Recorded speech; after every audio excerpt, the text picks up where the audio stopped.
Logos quiz മാസ്റ്ററിലേക്ക് സ്വാഗതം. ഗലാത്യക്കാർക്കുള്ള ലേഖനം 3-ാം അധ്യായത്തിലെയാണ് ഇത്തവണ ചോദ്യങ്ങൾ. ഒന്നാമത്തെ ചോദ്യം, 3-ാം അധ്യായത്തിൽ ആകെ എത്ര വാക്യങ്ങളുണ്ട്?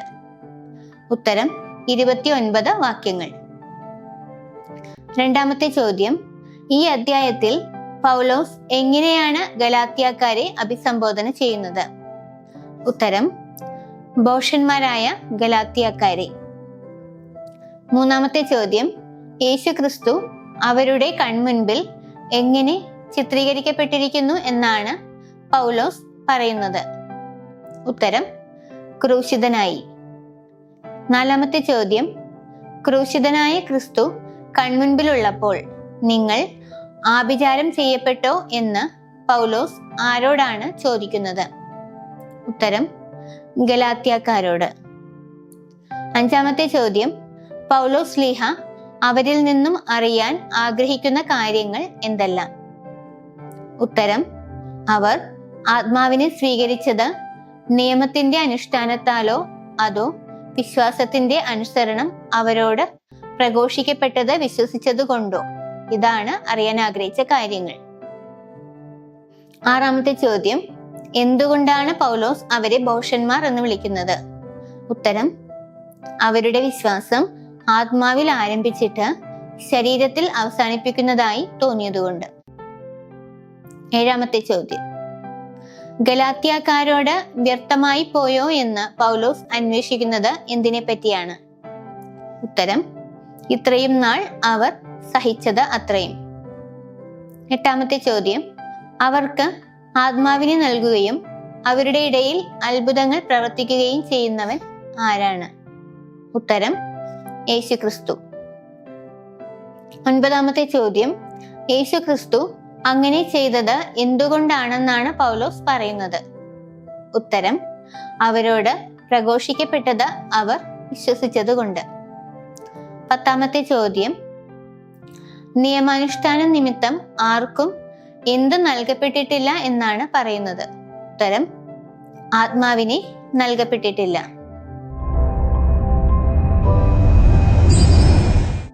11ാമത്തെ ചോദ്യം, അബ്രഹത്തിന് ദൈവത്തിലുള്ള വിശ്വാസം എന്തായി പരിഗണിക്കപ്പെട്ടു? ഉത്തരം അത് അവന് നീതിയായി പരിഗണിക്കപ്പെട്ടു. 12ാമത്തെ ചോദ്യം, ഉൽപ്പത്തി 15:6 പ്രകാരം അബ്രാഹാം ദൈവത്തിൽ വിശ്വസിക്കുകയും അത് അവന് നീതിയായി പരിഗണിക്കപ്പെടുകയും ചെയ്തു എന്ന് പറയുന്നു. ഈ അധ്യായത്തിൽ ഇതിന് സമാനമായ വാക്യം ഏതാണ്? ഉത്തരം 3-ാം അധ്യായം 6-ാം വാക്യം. 13ാമത്തെ ചോദ്യം, ഗലാത്യക്കാരോട് എന്ത് മനസ്സിലാക്കണം എന്നാണ് പൗലോസ് പറയുന്നത്? ഉത്തരം വിശ്വാസമുള്ളവരാണ് അബ്രഹത്തിന്റെ മക്കളെന്ന് മനസ്സിലാക്കണം.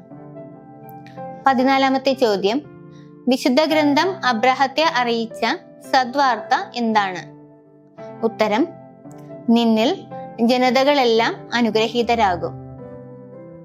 15ാമത്തെ ചോദ്യം, എന്ത് മുൻകൂട്ടി കണ്ടുകൊണ്ടാണ് വിശുദ്ധ ഗ്രന്ഥം നിന്നിൽ ജനതകളെല്ലാം അനുഗ്രഹീതരാകുമെന്ന് അബ്രഹത്തെ അറിയിച്ചത്?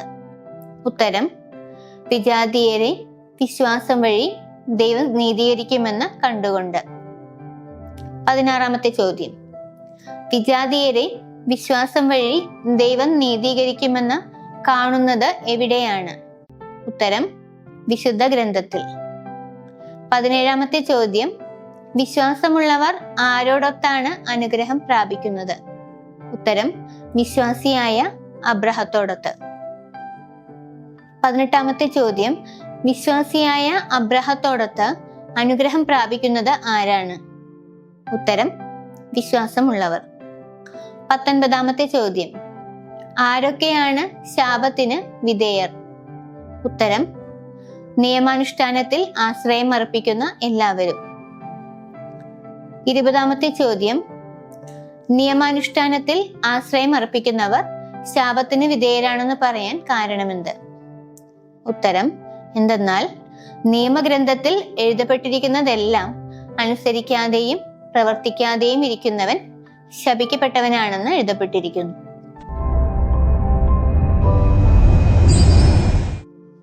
21-ാമത്തെ ചോദ്യം, ദൈവസന്നിധിയിൽ ഒരുവനും എന്തുവഴി നീതീകരിക്കപ്പെടുന്നില്ല എന്നാണ് പറയുന്നത്? ഉത്തരം, നിയമം വഴി. 22-ാമത്തെ ചോദ്യം, നിയമം വഴി ആരുടെ മുൻപിലാണ് ഒരുവനും നീതീകരിക്കപ്പെടാത്തത്? ഉത്തരം, ദൈവസന്നിധിയിൽ. 23-ാമത്തെ ചോദ്യം, നിയമം വഴി ദൈവസന്നിധിയിൽ ആരും നീതീകരിക്കപ്പെടാത്തത് എന്തുകൊണ്ട്? ഉത്തരം, എന്തെന്നാൽ നീതിമാൻ വിശ്വാസം വഴിയാണ് ജീവിക്കുക.